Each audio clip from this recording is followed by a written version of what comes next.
It's time for To the Max Sports, where we talk about sports. They're just two guys, Max and Drew, in a bar talking all things sports. Well, without the bar. And the beer. Wait, why aren't we in the bar? Hello, and welcome to the Max Sports, just a stone's throw away from the world-famous Alamo, coming to you live from the Flying Whippet Which is Production still undergoing Studios. renovations. Still, that's your pet peeve. No, my pet peeve is we have too many tourists. Well, that's true too. But on to happier things, Bob, we got a Super Bowl coming up next week with all kinds of angles, starting from the defense, the offense, just a lot of good storylines. Yeah, I mean, say, I think the Saquon Barkley thing is interesting. It's a good story. There's part of me that kind of wishes that they would have let him rush for the single season record. I think the win or loss on the Eagles side is going to be determined by what Barkley does. If Barkley runs 20 to 25-ish carries for about 120 yards, I think the Eagles lose. If that is 20 to 30 carries and it's 160 or 170 yards, the Eagles win. I know it's mostly okay, Captain Obvious. The running back runs for 170 yards. Yeah, the offense is doing pretty good. Well, let's break it down and then stick around. We will make our picks at the end of the show, and we always do it with the spread. So stick around for that. Well, let's break that down, Bob. So, of course, it's in a neutral place. It's going to be in New Orleans, and it's going to be in the Superdome, so the weather's not going to be a factor. Well, Sorry. unless Katrina comes and floods New Orleans again, and then its weather will be a factor. Which hopefully that won't happen in February. Probably not. But who knows with all the shit going on nowadays. Let's break down the defense, Bob. This is really interesting to me. This actually could be the key to the game more than the offense. You got Spagnuolo and Fangio. Man, Vic Fangio has really turned that Eagles defense around from last year. Yeah. And Howie Roseman, the draft picks, getting those two rookies. I mean, Quinyon Mitchell and Cooper DeJean. I am more impressed with what the Eagles did mid-season to correct what seemed to be going wrong at the beginning of the season. Mm-hmm. They had got off to a rocky start. I think it was they came back from their bye and have been on fire since the bye. They really have. And for all and you know I love to bash Cowboys and Cowboys fans. For all you Cowboys fans out there, yeah, be happy where you are, third in the division, because the Commanders have a real good stranglehold on at least second, if not first. Though the Commanders are an up-and-coming team, and Very watch for them so. to win the division next year. Very much so. But I'll tell you, the drafting that Howie Roseman does, he got Cooper DeJean and Quinyon Mitchell, and they're both starting and very productive rookies. And that's going to be one of the keys to the game. How is Mahomes going to test those two rookie cornerbacks for Philly? How's Chris Jones going to play for defense, for the Chiefs? And how's Jalen Carter going to play for Philadelphia? Those are really going to be your key players, I think. So you see it as a defensive struggle? I see that. Well, we'll get to the offensive part of this, but I think that obviously it's cliche, but whoever forces the most turnovers in this game really does become relevant. And these are two teams that don't really like to turn the ball over. Well, and I'm really looking forward to that Spagnuolo Fangio defensive battle, how they chess matched. Yeah, and that's definitely the thing. I mean, at least the NFC Conference Championship game, I looked at that, and for me, the Commanders were in that game until they started making a lot of unforced errors. And the one thing the Chiefs do not do, the Chiefs do not make unforced errors. That's kind of their thing, is they don't lose the game. Yep. They don't play to win, but they don't play to lose. So if I'm going to look at both those teams, I don't think the Chiefs are going to lose that game. I worry about Hurts. Well, we'll get to the offense, but I graded it out. And on defense, I'm going to give a slight edge Not a lot, but a slight edge to Philly. Okay. So let's talk about the offense. The Chiefs, believe it or not, did I tell you how many points they're averaging a game? No. So the 31 points they scored last week was the most they scored all year. Believe it or not, you would think there would be a little more high-powered offense. Prior to that, they were averaging 19 points a game. Well, I mean, so obviously keeping this score low is going to behoove the Eagles. I don't know. I actually don't think so. I mean, the game on the line going into the fourth quarter. Do you want Jalen Hurts under center or do you want Mahomes under center? Well, obviously the record speaks to Mahomes. Yeah, but and my take on the Chiefs during the regular season is the Chiefs do what it takes to win and do nothing more than just win. They had so many games this season that were won by one possession or less, but guess what? They won every one of them. They don't cover in the regular season because all they want to do is get the win, go back in the locker room, and go home and get ready for the playoffs. Well, when does that magic wear off? You live by the sword, you die by the sword. And they had a lot of games this year where it was, But obviously if they could hang around and it's close going into the fourth quarter, the advantage clearly becomes the Chiefs just because of the way they've played all year.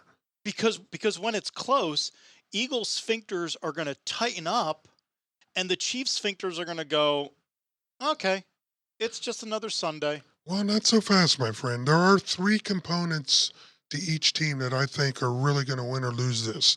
For the Chiefs, you got Xavier Worthy, speed burner. Yeah. Can he get by those Eagles defenders? If he can and he can break one off, forget about it. You got Kelsey. Are they going to leave Kelsey wide open like in some of these playoff games I've seen this year? How can Kelsey not have anyone 5 yards around him? I've seen that a couple times in these playoff games. Very well schemed offensive plays. And then, of course, you got Mahomes who can run the football. So on the Eagles side, you got A.J. Brown and Devontae Smith. I mean, two incredibly talented wide receivers. Jalen Hurts who can run. And then, of course, the key, I think, really the machine is Saquon. And if Saquon says, give me the damn ball, puts it on his shoulders, and has 150, 160 yards going into the fourth quarter, Yeah, I mean, the last couple games, and I'm obviously not looking at tape but my recollection of the Eagles games in the playoffs have been Barkley breaks one off very, very early and runs for either a touchdown or a huge chunk yardage play. And if the Chiefs can kind of take that on the chin or keep him from doing that explosive play right off the bat, I think if they're able to contain Saquon Barkley, and I think then it forces them into the play, into a passing. Then let's see this team put itself on Jalen Hurts' shoulders and see what happens. Absolutely. And I know it sounds cliche again, but this is really, I think this game's going to come down to those one or two big play offensive explosions, that one or two big plays. This will be a close game. I really think this will be a close game. Current line is KC by 1.5 with the over and under at 48.5. Well, having said that, I've got a slight offensive edge to the Eagles. So it sounds like you have a double slight advantage to the Eagles, unless you're going to give a huge advantage to the Chiefs in the special teams. Actually, I do. Bucker's a beast, and the field goal kicker for the Eagles is a little shaky, but Bucker, he's doinkerific. If Vic Fangio is smart, he pulls up some Lou Anarumo tape of the Bengals a couple years ago when they went into Arrowhead, I don't know what they call it now, and beat the Chiefs. You play a break but don't bend defense against Mahomes. You give him those 5, 10, 15 yards. Then when it gets inside the 35-yard line, you tighten up and hope he can hold him to a field goal, because Bunker's going to be automatic. And I give a big edge special teams when it comes to the field goal side. We'll see. I mean, the interesting thing, one of the storylines I saw through the playoffs was, two teams in particular, the Lions and the Commanders, who they are 4-down teams. Yeah. I mean, the Commanders, the amount of fourth down plays that they took on was incredible. I mean, the second place team was nowhere to be seen, and they converted a huge amount. And you look at the Eagles with their tush push, or their their brotherly shove, what else do they call it anyway? Which apparently nobody, even after a bunch of years, can figure out how to deal with it. Though It's amazing, isn't it? Though, did you like the little play sequence against the Commanders where the guy comes over Love the that. center, and then he comes over again? Tutu, and it was that name Tutu. Yeah, and then another player has it, and then something that none of us have ever heard and none of us ever knew was apparently if the defense does boneheaded, stupid crap over and over again, the officials can go, they get a touchdown. Yeah. The ref said we can't move the ball any further. Do it again, it's a touchdown. Oh my God, that was awesome. Dude was like Superman though, twice. That was cool. And if he had timed it perfectly, yeah. No, that was cool. But as long as the Eagles are in that 4th down and 1, 4th down and 1.5, I mean, look at them to go for it. I mean that may end up being a difference maker for me. Well, I think this is going to be the new NFL, Bob. I really think even in this Super Bowl, depending on the situation. If it's 4th and 3 and it's inside the 40, both teams are going to be going for it. I really believe that. That's the new NFL. And it's a nice pat on the back to your defense to go, okay, we're going to go for this because we know we can make it. But if we don't, we also know you're going to have our back. Yeah, and I think both defenses are capable of holding their own if the offense doesn't make it. I will give the slight edge, not actually a slight, I'll give a big edge to the special teams because of their field goal kicker, Bucker. But I have been watching the return unit for the Eagles. Very solid. You got Cooper DeJean back there, and he's doing a really good job returning kickoffs. Big play on special teams, big turnover. Something weird's going to happen. We know that. Coaching. Reed versus Sirianni. Sirianni's kind of turned it around. We're 1 year removed from him, Philly calling for his head, after that crash and burn they had after starting off, 10-1 last year? Well, after he was yelling and arguing with fans. You don't do that in Philadelphia. They throw batteries at you, dude. Yeah. The edge there clearly goes to Reed. I mean, he's been here, done that. I was telling a friend, I don't know if you remember 10 or 15 years ago, the knock on Reed was, well, he can't win a Super Bowl. He can't take a team to another level. Well, those questions. He's taken 2 different teams to another level. Those questions have been more than answered. That was before he won his first Super Bowl. If he wins the three-peat, a good case could be made that he is the greatest NFL coach of all time, surpassing Belichick. I can't dispute that. I mean, what he does is when you can go to a different team, which Belichick never did, and make them Super Bowl winners, that's GOAT material. And the dude is a nice guy. Super nice guy. He's a super nice guy, and Belichick is a jerk. I'm an Andy Reid fan. So I'm going to give the coaching edge to Reid. Where are you on fan bases? Which fan base do you... It's funny you say that. That's my next line. Because I think I'm going to bait you on this one. Let's talk about which fan base. Let's talk about refs and fans. No. Let's split out the refs. Let's kick that can it's down the same road. thing. No, it's not. Let's talk about fans. Which fans do you like more? Obviously, knowing if you pick against the Philadelphia Eagle fan base, you are not allowed to set foot in that city ever again. But the good thing is they're not at home. So obviously, I think in this game, because of some other extenuating circumstances, Taylor Swift, the fan base is going to be for the Chiefs. There'll be a heavier fan base for Chiefs, even though I think it's going to be fairly equal. Okay. Edge goes to Chiefs for fan base. For other reasons. They're likable. They don't throw batteries at Santa. They don't have a jail in their stadium. So I'm gonna give the edge to the Kansas City fans. Although if a little kid that's 8 years old comes in a headdress and war paint, please don't badger him and his family online. Don't be social media bullies. Yeah, well, that's in general. That's in general. But I give the edge to the Chiefs and fan base. Okay. Refs. Sounds like you want to talk about referees for some reason. Some interesting calls have gone the Chiefs' way this year. I haven't seen any that haven't gone negatively against them that have had a meaningful impact. I said this to somebody the other day. If you do not want the referees to make a questionable call against you in a game, and this goes whether it's football, baseball, hockey, whatever, soccer, cricket, freaking competitive maypole jumping, I don't care. You play the game to not put it in their hands. Although there can be a debate, there was 2 serious question marks about a couple. One, did the ball touch the ground? It clearly did. In the ref's estimation, he had control of the ball before it hit the ground. I don't. That was an incomplete pass. Yeah, but I don't know whether this is something that needs to be in the competition committee, but it has been part of our replay, philosophy and policy.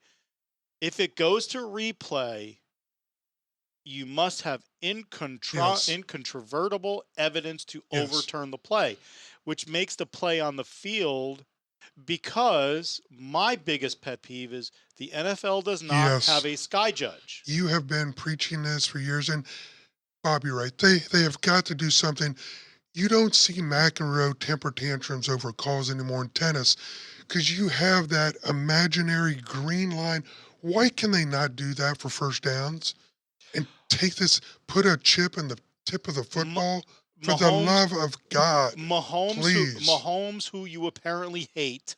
I don't hate Mahomes. I heard you using the hate word in the elevator, so we're just going to go with the hate. Well, word. I don't hate anybody. I'm tired of winning. Yeah, okay. He said this about 3 years ago. He did talk about microchip in the football, and I do agree with him that we need to look to more technology. This is a multi-billion-dollar juggernaut. Yes. And how do we measure downs and distance? Yes. A chain. Yes. A chain. The same thing that men who shouldn't wear them to wear around their necks. It's gotten ridiculous. And they've got to fix it. Now I understand for the integrity of the game, they've got to fix this. The flip side of that is okay, we can determine where the ball is in space at any microsecond. The problem is going to be, how do you determine things like, okay, when was the runner down? How do I get to where the body parts of the runner, the ball carrier are when there are people in front of me? Well, the play before, they said if you looked at it, looked like Dalton Kincaid got the first down. Yeah. And then what's his name? Quarterback for Buffalo tried to do his ridiculous version of a tush push, and that was. And the officiating crew did themselves no favors on that 1 4th down, where one official's coming up on one side of the yard line and the other official's coming up on the other side of the yard line. That looked, and I'm not gonna. I don't ascribe conspiracy theories to anything, because invariably they're false 96% of the time. But Bob, to your point, it looked bad. If they can take the technology which is there and take the human element which is causing these conspiracy theories, the problem's solved. It's an easy, solvable problem. And I don't know why they won't do it. Here's how you solve it. You do what baseball does with rules. You start them out in spring training, you put them down into AA and AAA, and you let them figure it out. Yes. So because of that, we have a pitch clock. We are going to get electronic balls and strikes here in the not too distant future, because that's being tested right now in the minor leagues. The problem with the NFL is we don't have a minor league, but we do have practice squads. It's called college football. College football, anything. Let's professionalize college football and make it a training ground for officials, rules, everything. Let's make it the minor leagues of professional football. It's pretty much getting to be that way when you got Belichick coaching college teams now. It's going to become the minor leagues with the money. You know, it's funny because I can't remember which NBA commissioner said, it might have been Stern, the one before him, But he used to say, they asked him one time in a moment of honesty, they said, who would you like to see in the playoffs every year? He said, Celtics versus Lakers.